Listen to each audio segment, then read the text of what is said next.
मुख्यमंत्री शिवराज सिंह चौहान की अध्यक्षता में हुई मध्य प्रदेश कैबिनेट की अहम बैठक हुई संपन्न। इन अहम प्रस्तावों पर लगी मुहर। तो स्वागत है आपका एमपी न्यूज लाइव में और मैं हूं आपका होस्ट दोस्त कुलदीप पांडे। दोस्तों, आज के इस वीडियो में बात करने जा रहे हैं मध्य प्रदेश के मुख्यमंत्री शिवराज सिंह चौहान की अध्यक्षता में हुई मध्य प्रदेश कैबिनेट की अहम बैठक के निर्णयों के विषय में। तो आइए चलते हैं मध्य प्रदेश की कैबिनेट की बैठक की ओर, जहाँ पर नरोत्तम मिश्रा, गृह मंत्री नरोत्तम मिश्रा आज कैबिनेट की ब्रीफिंग कर रहे हैं। आज माननीय मुख्यमंत्री शिवराज सिंह जी चौहान की अध्यक्षता में संपन्न हुई, इसमें अनेक महत्वपूर्ण निर्णय लिए। मैं धर्म स्वातंत्र विधेयक पे आने के पहले कल माननीय प्रधानमंत्री जी का जो भाषण था उसके बारे में एक डिटेल आपके माध्यम से देना चाहता हूं। कल मध्य प्रदेश में 1,03,00,000 लोगों ने माननीय प्रधानमंत्री जी को सुना, जिसमें से 68,000 ने सीधी बैठ के उनको सुना। वेब लिंक से 22 लाख लोगों ने उनको सुना। 35 लाख लोगों ने सोशल मीडिया के माध्यम से लगभग सुना है। आज माननीय मुख्यमंत्री जी ने ये भी कहा है कि जो कॉन्ट्रैक्ट फार्मिंग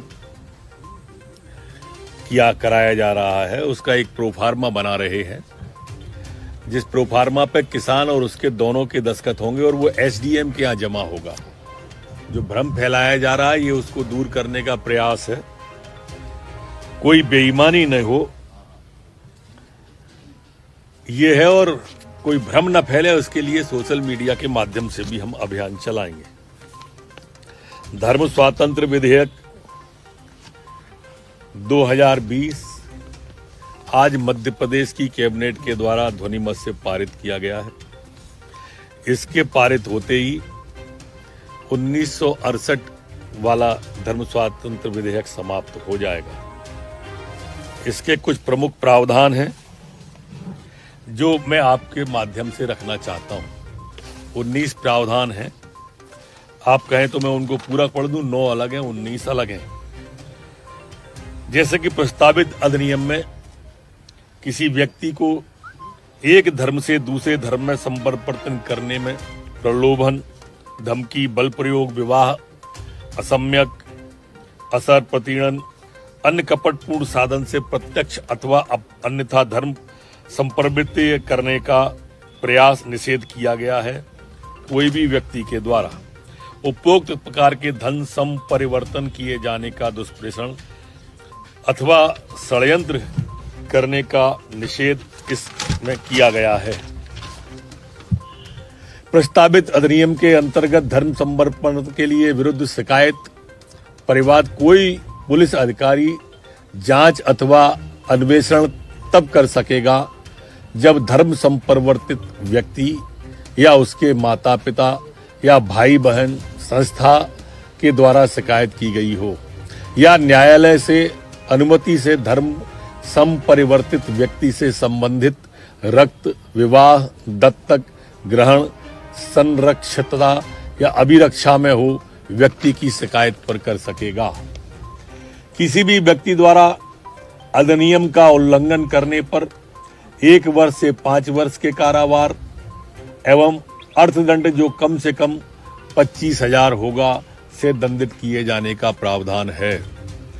नाबालिग महिला, अनुसूचित जाति, अनुसूचित जनजाति के व्यक्ति के साथ अधिनियम के उल्लंघन किए जाने पर 2 वर्ष से 10 वर्ष के कारावास एवं अर्थदंड जो कम से कम 50,000 होगा का प्रावधान है।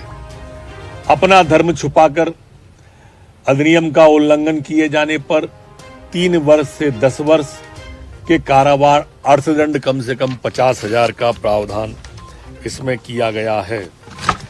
इसी तरह से सामूहिक धर्म परिवर्तन, 2 या 2 से अधिक व्यक्तियों का एक ही समय में धर्म परिवर्तन करके अधिनियम का उल्लंघन किए जाने पर 5 वर्ष से 10 वर्ष का कारावार एवं अर्थदंड जो कम से कम 1 लाख का होगा प्रावधान है।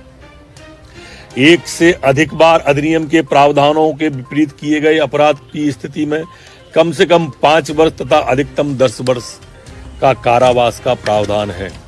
अधिनियम के अंतर्गत धन संपरिवर्तन के आशय से किया गया विवाह अकृत एवं शून्य घोषित किए जाने का प्रावधान है। इस प्रयोजन के लिए कुटुंब न्यायालय में तथा जहां कुटुंब न्यायालय नहीं है वहां कुटुंब न्यायालय के अधिकार प्राप्त न्यायालय में आवेदन करने का प्रावधान है। प्रस्तावित अधिनियम के अंतर्गत स्वेच्छा से धर्म संपरिवर्तन की वांछा रखने वाले व्यक्ति तथा धार्मिक व्यक्ति जो किसी भी धर्म का हो को धर्म संपरिवर्तन आयोजित करने का आशय रखता हो को उस जिले में जिला मजिस्ट्रेट को जहां धन संपरिवर्तन संपादित किया जाना है वो 2 माह पूर्व घोषणा पत्र देना बंधनकारी होगा।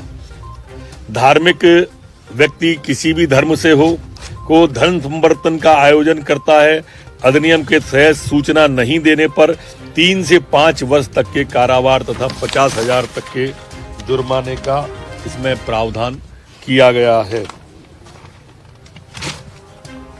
प्रस्तावित अधिनियम के प्रावधानों के विरुद्ध किए गए विवाह को नल एंड वॉइड शून्य अकृत एवं शून्य घोषित करने का भी प्रावधान इसमें है। प्रस्तावित अधिनियम के प्रावधानों का उल्लंघन किए गए विवाह से जन्मे बच्चे माता पिता की संपत्ति के उत्तराधिकारी होंगे। इसे थोड़ा ध्यान से सुनेंगे। प्रस्तावित अधिनियम के प्रावधानों में उल्लंघन होने से अकृत नल एंड वाइड विवाह के संबंध में महिला तथा उसके बच्चों के भरण पोषण का हकदार भी प्रावधानित किया गया है। ये दोनों बिंदु ऐसे हैं जो देश में कहीं नहीं है। जुर्माने की राशि जो बढ़ाई गई है और यहां तक जो मैंने बिंदु पढ़े हैं जुर्माने से यहां तक, ये मध्य प्रदेश ने इसे कठोर बनाने की और ज्यादा कोशिश की है जो इसमें प्रावधानित किए गए हैं। प्रस्तावित अधिनियम के प्रावधानों का उल्लंघन करने वाली संस्था संगठन को भी अपराधी के समकक्ष ही सजा देने का प्रावधान इसमें किया है। प्रस्तावित अधिनियम में सबूत का भार आरोपी पर होना प्रावधानित है। प्रस्तावित घटित अपराध को संज्ञेय तथा गैर जमानती घोषित किया गया है। घटित अपराध का अन्वेषण टीआई एसआई से नीचे का अधिकारी नहीं करेगा, इससे ऊपर के ही अधिकारी करेंगे। इसमें अपराध का विचारण करने का अधिकार सत्र एवं न्यायालय में व्यवस्थित किया जाएगा। इस तरह के अनेक इसमें प्रावधान और भी किए गए हैं। जो प्रमुख थे वो मैंने आपको बता दिए, पर इसमें प्रावधान मध्य प्रदेश का यह जो अधिनियम 2020 है धर्म स्वातंत्र विधेयक, ये काफी कठोर बनाने की मध्य प्रदेश सरकार ने कोशिश की है।